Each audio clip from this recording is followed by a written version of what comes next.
Sempre me lembro de meu grande amor que já partiu para a pátria espiritual. O vejo sempre sorrindo. Isso é bom?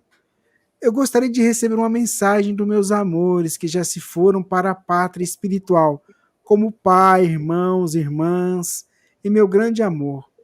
Eu gostaria de ouvir alguma coisa de vocês. Como é que eu faço para ter esse tipo de merecimento, de ter uma carta ou um contato deles? É com vocês. Ah, essa é toda da Sâmia.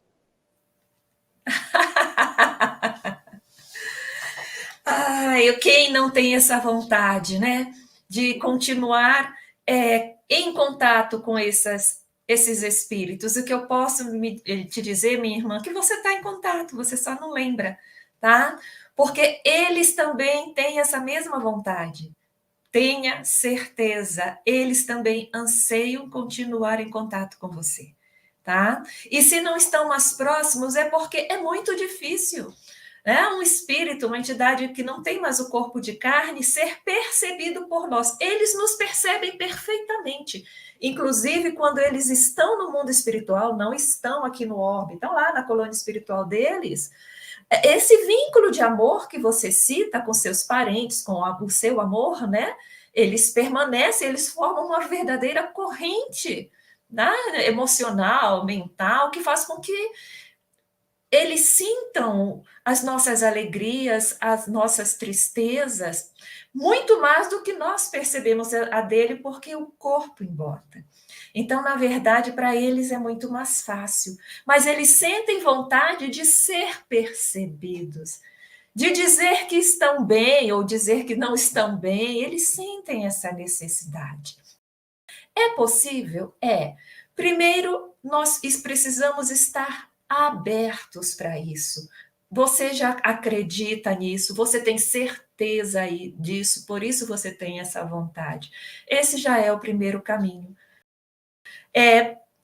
Essa questão mais light da comunicação, por exemplo, através dos sonhos, através daquela coisa, eu estou sentindo que o fulano está perto de mim, sabe? A gente sentir a energia, sentir uma emoção diferente, ela existe, ela é uma forma de contato, tá? O que nós precisamos é confiar nesses nossos instintos, confiar nesse tipo de emoção que surge quando essas pessoas se aproximam, que com o tempo a gente começa a conseguir identificar essas pessoas que a gente ama. Agora, existe uma segunda proposta, né, que é a ideal, até da qual você está falando, que é através da mediunidade.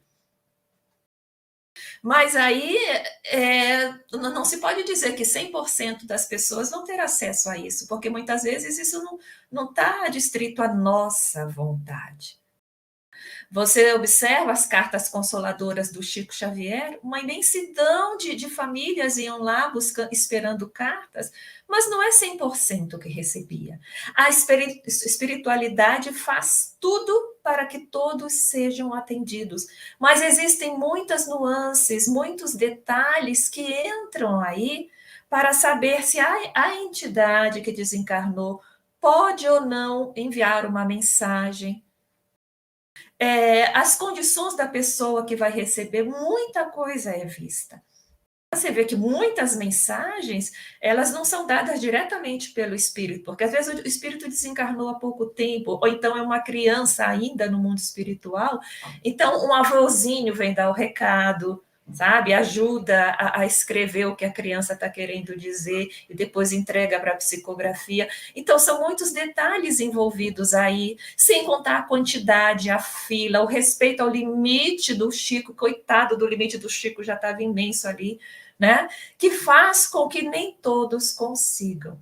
Né? Não tem nada de errado de você buscar alguém que trabalhe sério, um médium sério, que não cobre, tá? Que faça isso por amor, em que exista respeito, e não há nada de errado que você busque esse meio mediúnico, essas cartas consoladoras, né? Para quem trabalha na mesa mediúnica, surgem essas costumas, né?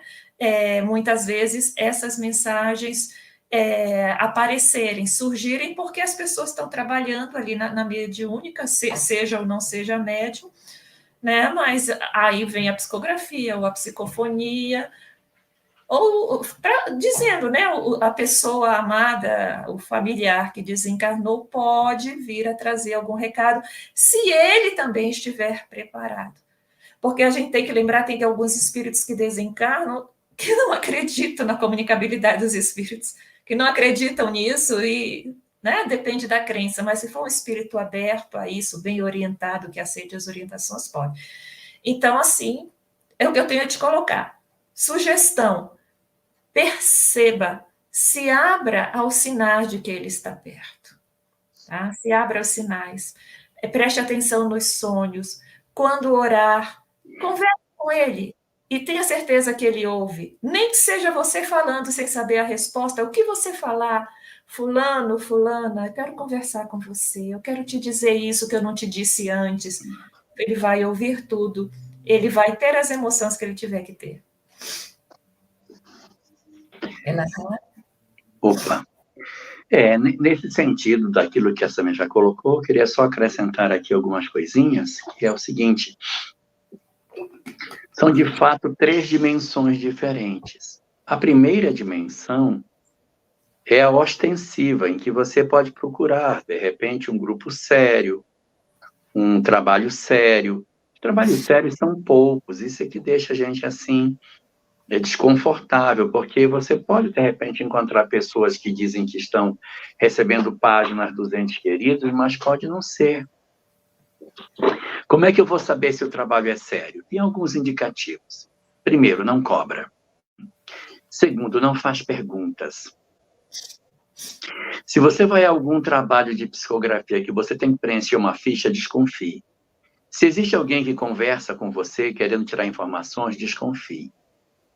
O verdadeiro trabalho mediúnico, ele não tem fichas para preencher, não tem pessoas perguntando detalhes para depois poder utilizar disso. Você não dá nenhuma informação para que ninguém também possa entrar na internet e capturar informações da família. Nada. E não cobra nada. Isso é o trabalho que a gente pode dizer, olha, isso é um trabalho confiável, um trabalho consistente de pessoas que já têm tempos fazendo, que é um trabalho sem interesse pessoal. Então, a primeira via que a gente pode, de repente, procurar seria a via de um trabalho ostensivo, um médium ostensivo que fizesse. São poucos, precisa ter muito critério para a gente não ser enganado, porque dói demais ser enganado. O segundo modo, a segunda forma, seria essa que a Samia também colocou. Joana de Ângeles destaca isso no livro Momento de Saúde e de Consciência. Se você tem pessoas que partiram de sua vida e você sente saudade, converse com elas. Então, Joana diz o seguinte: pare, desacelere e medite, silencie e procure verdadeiramente fazer contato com seu amor. E se permita ouvir as respostas, que elas virão pela intuição, que elas virão pelos canais. Ainda que sejam canais estreitos que a gente tenha, são canais pelos quais a gente pode se expressar. Então, que a gente abra as nossas comportas e consiga perceber, através da meditação, da reflexão, da oração, do silêncio interior, a conexão com eles. Uma página lida, depois um diálogo, e sentir no fundo do coração as emoções e as ideias que surgem, que seriam, então, segundo Joana, provenientes desses companheiros. E o terceiro modo é o que está presente na questão 936 de O Livro dos Espíritos. Ali Allan Kardec pergunta como ficam se as dores dos que ficaram não perturbam os espíritos do lado de lá.